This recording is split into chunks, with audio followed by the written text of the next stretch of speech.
Hello students, today we will discuss on how to find out the potential difference between 2 points using the potentiometer. Suppose potential difference between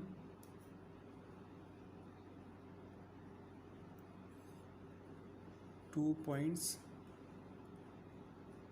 using potentiometer.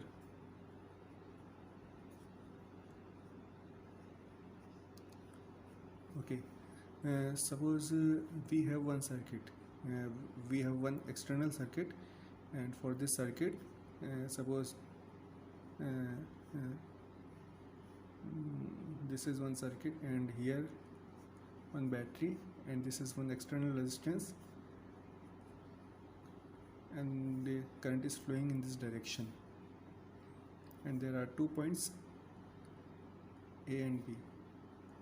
We have to calculate the potential difference between these 2 points A and B using the potentiometer. If we are using the voltmeter, then just connect the high positive terminal to the A point of the potential voltmeter and B point at the negative of the voltmeter, and see the reading on the voltmeter, and using that reading we can measure the potential difference across this resistance R. Okay, using the potentiometer, how we find out this? Just suppose first of all we have to draw the primary circuit of the potentiometer. Suppose this is the driving cell, this is the positive terminal, and this is the negative terminal, and we have to see that for this driving cell, the EMF of this driving cell should be always greater than the potential difference which we are going to measure. This is one rheostat to control the current in this potentiometer wire.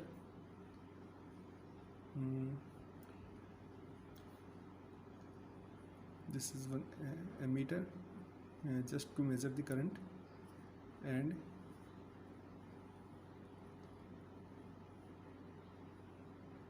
we can also put the key here. This is the key. This is P point of the potentiometer, and this is the Q point of the potentiometer.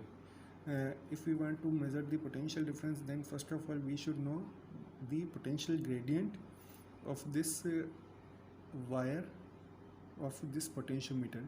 If we know the potential gradient of that wire, then we need not any additional standard EMF. But if we are not having the potential gradient of that wire, then we have to put one standard EMF, which EMF is already known, and using that EMF we will first calculate the potential gradient of that wire, and using that potential gradient we will calculate the potential difference of A and B. Okay, to calculate the potential gradient, we have one standard EMF, which EMF is already known and which is constant. This is the positive sign, and to the higher potential is always connected to the P point of the potentiometer wire. Okay, and suppose we have one two-way key. Two-way key is a type of key. By using that we can change the circuit. We can, if we are having two circuit, then can change the circuit. So this is K1, here K2. Here we are having the galvanometer. We can also put one high resistance to protect the galvanometer, and it will not affect the value of potential difference or value of EMF or anything which we are going to measure. Okay, this is jockey, and this is the standard EMF. Just suppose it's a standard EMF, its EMF is E. This is the negative sign. Okay, what will we do? We have to calculate the potential difference between these 2 points. Then we will connect this P point of the potentiometer to higher potential, and B point is at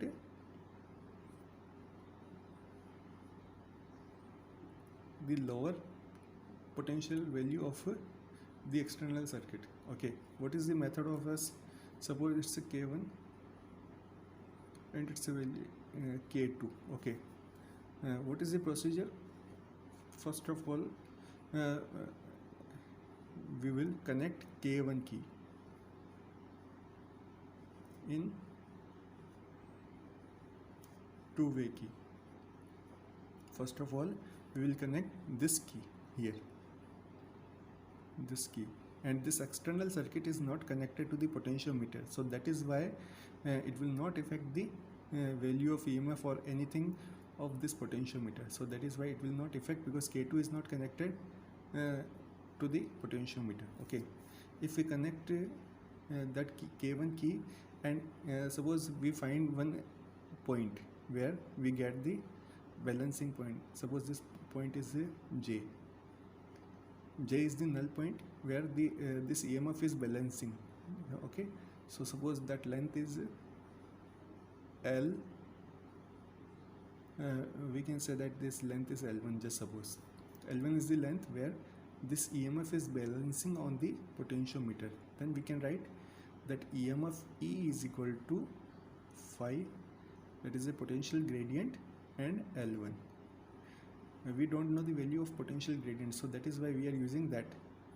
E is equal to phi L1. So then phi is equal to E upon L1. Okay, so using, if we just suppose its value is 1.5 and that balancing length is just suppose 100, so using that value or anything value which is balancing on that wire of the potentiometer, using that we can calculate the potential gradient of that circuit. Okay, next we will disconnect this. We will disconnect this K1 and now connect the K2 key. Now this the role of this standard EMF is over. Now K2 is connected to the potentiometer.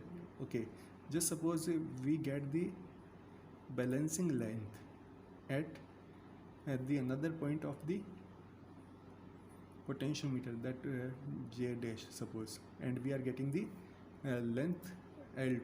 Just suppose I am drawing here L2. So the potential difference across R is balancing at J dash point, which have the balancing length L2. For that we can write V, capital V is VAB. We can also write VAB is the potential difference across these points AB. So VAB we can write phi, that is the potential gradient, and L2, that is the balancing length. And using that value, and this is equation number 1, using that value we can put this value in here. AB is equal to E upon L1 into L2.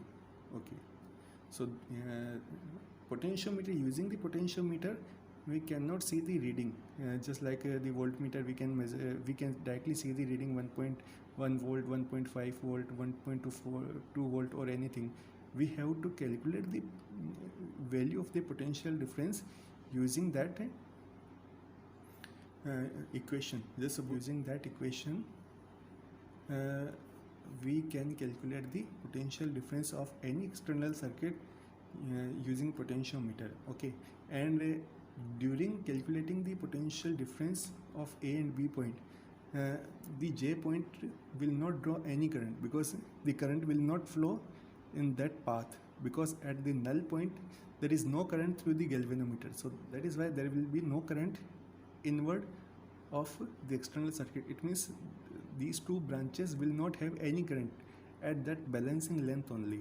If this point is not at the null point, we are touching anywhere, then the current will be passing through these two branches, but for the null point there will be no current through these two branches. So that is why it will not affect this external circuit. So using that potentiometer we can find the potential difference accurately without affecting the external circuit. Okay.